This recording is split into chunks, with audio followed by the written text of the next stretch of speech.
Why have I come to San Antonio? Let my latte give you the answer.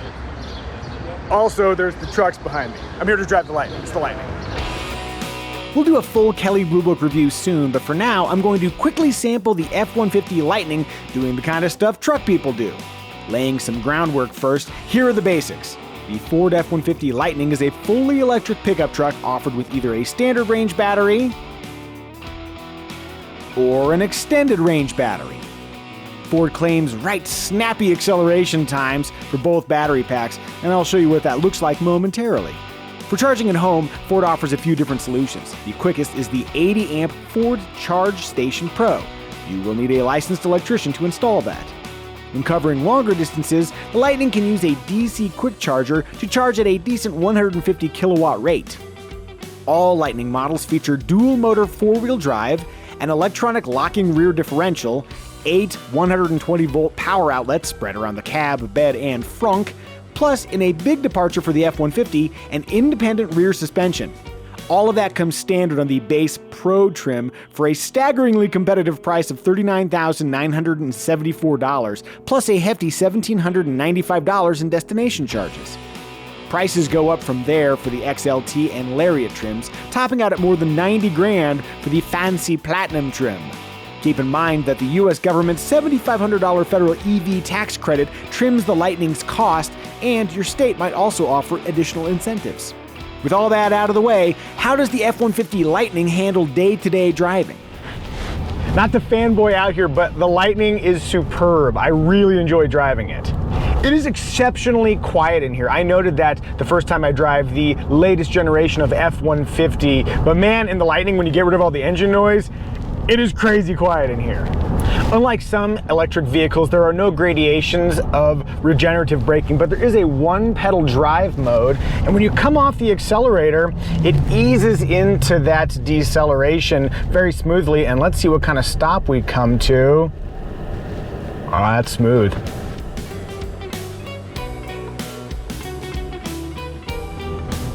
One note, if you skip the one pedal drive and you use the brake pedal, it has a firm, mostly natural feel, but I'm having a little trouble with the last few feet coming to a perfectly smooth stop.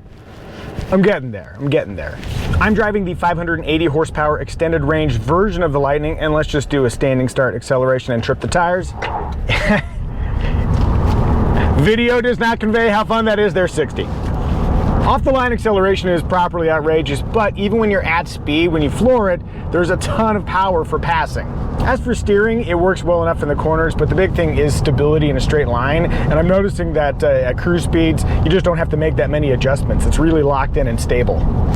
In total, the Ford Lightning is comfortable, and it hauls ass. You guys, this thing is superb. The modern F-150 is an impressively livable truck, and electrification amplifies those traits. Cheap amp pun not intended. Besides some subtle jerkiness at very low speeds with the one-pedal drive mode active, and floaty suspension vibes over big bumps, I really dig how this thing drives. But what about all those other things people do with their trucks?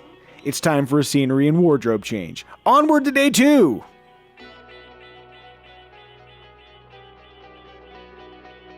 First up, we're going to test the E-locker. So we've got tires in holes, and we'll see if I can move without the power of the E-locker.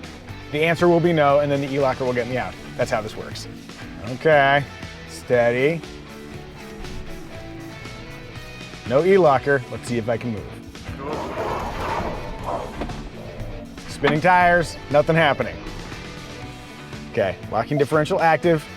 Let's see how easy it is now. That's pretty easy. No problemo. While I'm motoring my way to the next challenge, I'll note that the incredible ride quality of the Lightning works really well in an off-road environment as well. This is a very comfortable ride. And then the immediate electric torque, whew, if you want to make a ruckus, you certainly can. Actually, that is kind of interesting because the ruckus all comes from the actual movement of the vehicle and the like ripping acceleration. But as you come along here, it's also really quiet. There is something nice about driving electric off-road. Very peaceful. I'm communing with nature. With so much power on tap, one thing that impresses me is how easy it is to manage coming up these hills here. It's not like the Lightning feels jumpy. It's very easy to modulate the amount of power you need to get up these little events. Let's see how I get up this rock. Okay, slow. Coming up a rock. There you go. That wasn't too bad. Now. There you go. There we go. Okay, we've got a mud pit here. Let's see what it's like when we get splashy in the Lightning.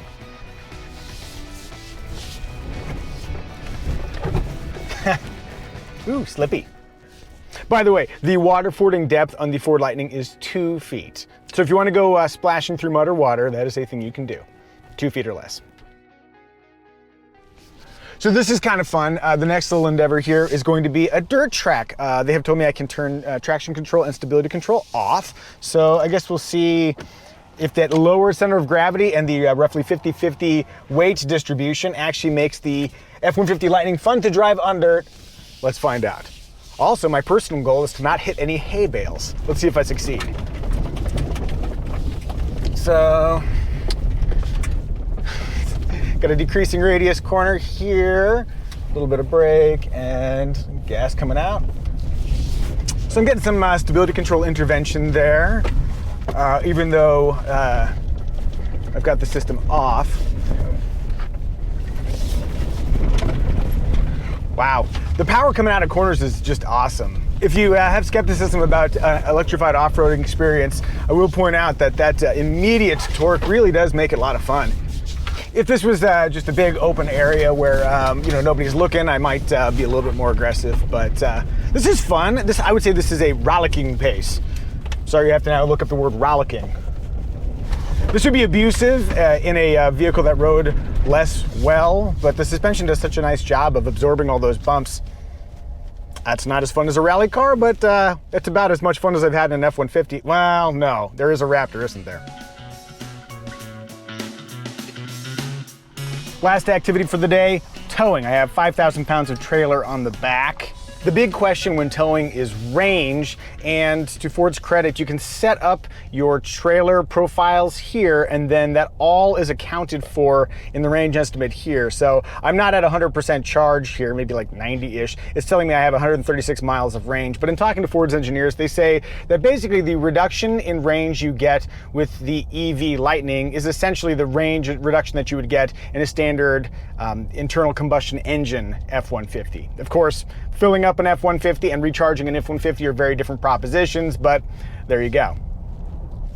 So unlike a traditional internal combustion engine truck, with the EV, there are no gear changes. And so when you activate tow mode, you're not changing a transmission setting or anything, but they do alter how the accelerator feels and changing the steering efforts a bit to make things feel more stable. The biggest change though is the immediacy of the electric torque. I'm just gonna accelerate here a little bit and see what happens.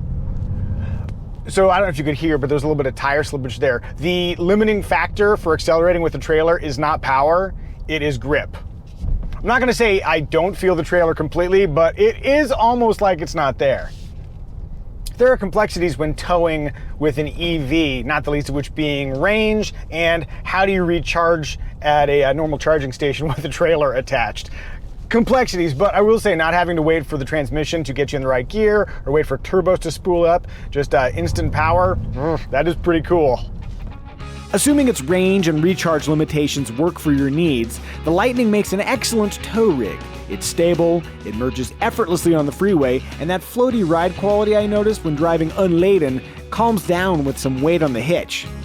There's a lot to like about the Ford Lightning, and I haven't even touched on the packaging and technological advantages. For example, the frunk offers huge, secure, waterproof, drainable storage with power and an underfloor area. This is a game changer for truck buyers.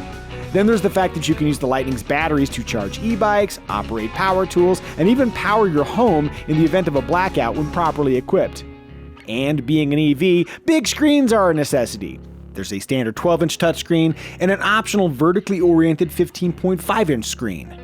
All of those Lightning-specific charms supplement the F-150's inherently excellent bed and interior functionality, plus its clever optional towing features like trailer backup assist and onboard scales that measure how much weight is in the bed or on the hitch. Moving on to the competitors, there aren't many at the moment. The Rivian R1T is one, and I really liked it, though it is a pricier choice and it won't sell in the volumes Ford has planned for the Lightning. The same could be said for the GMC Hummer EV. In time, the Chevy Silverado EV, Tesla Cybertruck, and Ram EV will also join the electrified pickup truck party. Perhaps the real competition comes from gas and diesel trucks. An EV will not meet the needs of all buyers, and honestly, some truck buyers might not be ready to embrace electrification. I get it. Driving an electric vehicle is not without its complications. Then again, some of the best stuff is complicated. Parenthood, owning a boat or aircraft, simply being alive, all very complicated. The F-150 Lightning isn't perfect, but it is the quickest, smoothest riding, most practically designed F-150 I've ever driven. Also, it's electric.